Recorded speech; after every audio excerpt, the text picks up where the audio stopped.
Okay, so looks like you're really trying to get a handle on this whole LA fire thing. Yeah. There's just a ton of info flying around out there. Right. Let's break it down a little bit. Yeah, let's do it. We've got like all sorts of stuff here. We've got searches, news updates, Yeah. even some official terms in here. Mm-hmm. So it seems like you're really doing your research. Absolutely. But by the end of this, you'll not only know like what's happening, Yeah. but you'll also know where to find reliable updates. Right. And like what questions are still even unanswered. Absolutely. So are you ready to dive in? Let's dive in. Okay, so first off, where exactly are all these fires? Right. We see Mandeville Canyon, Brentwood, and Encino Palisades. Yeah. All over the place. So it's not just one fire. Right. We're dealing with multiple locations here, Multiple locations burning at the same time. which is why it feels like the whole city's on fire. Yeah. And that geographic spread Yeah. is really key to understanding why we're seeing those searches for like evacuation map. Right. And closest shelter spiking right now. Makes sense. Like, Yeah. imagine trying to track multiple fires moving across those hilly neighborhoods. Oh my gosh. It's a lot of ground to cover. Yeah. And a lot of people potentially in harm's way.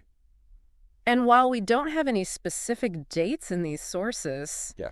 the search for live updates and current containment, Yeah. it really tells us that this is happening right now. Exactly. This is an ongoing situation So it's unfolding as we speak. as we speak. And that urgency, I think, is reflected in Yeah. some of these searches. Like how many houses burned in LA? Right. It's not just acreage, Right. We're talking about people's homes and their lives. Exactly. And their livelihoods and everything. And this Anyways. is why, finding that reliable information Yeah. is so crucial. And you're on the right track. Right. Looking at fire.ca.gov, the Cal Fire map, Mm-hmm. even searching for officials like Catherine Barger and the LA fire chief. Those are the voices we need to be hearing from right now. Yeah. Those are the voices we need to be listening to. Absolutely.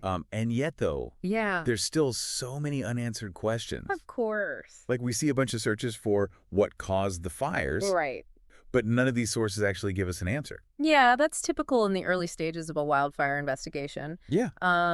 It's complex. Right. There are a lot of factors to consider. Takes time. But what's interesting is the uptick in searches for power line safety Mhm. and Santa Ana winds. Oh, yeah. It seems like some people are already connecting the dots with those recent windstorms. Yeah, those winds were no joke. They were really something. Speaking of connecting the dots, Yeah, you even searched Watch CBS. I did. Are you a fan of their local coverage or? CBS often has a really strong team on the ground. Okay. But I think it's a good reminder that Yeah. every news outlet has its own bias. Oh, for sure. Getting information from various sources, Mm, including those official channels, really helps us form a more complete picture. absolutely. So, to recap for our listener, Yeah. we're dealing with multiple active fires across a really wide area of LA. Yeah. It's a big situation. The impact is still unfolding, but people are understandably worried. Rightfully so. And while the cause still remains unknown, Right. those official sources like fire.ca.gov and Right. CAL FIRE's map Mm-hmm. are really going to be your best bet for reliable updates. And as we continue to follow this story, it's important to remember Yeah. that behind every one of those search terms Mm-hmm. is a real person whose life is being impacted by these fires. Well, absolutely. So stay informed, stay safe, and stay compassionate. Couldn't have said it better myself. That's a really powerful reminder for all of us. I think so. So thank you for that. And thanks for tuning into this deep dive. And we'll catch you next time. See you later. Bye. Bye. Today is your lucky day. Today is the day that our $3 website works for you, paying you directly to your PayPal daily. Imagine $3 ongoing continuous payments to your PayPal account. Imagine falling asleep and waking up to $300 in your PayPal account. How would this make you feel? How could this help you? What bills could you pay? What kind of fun could you have? What does that retirement look like now? All for a one-time payment of $3. This website is DFY done for you, fully built and completely hosted, and never stops collecting payments for you.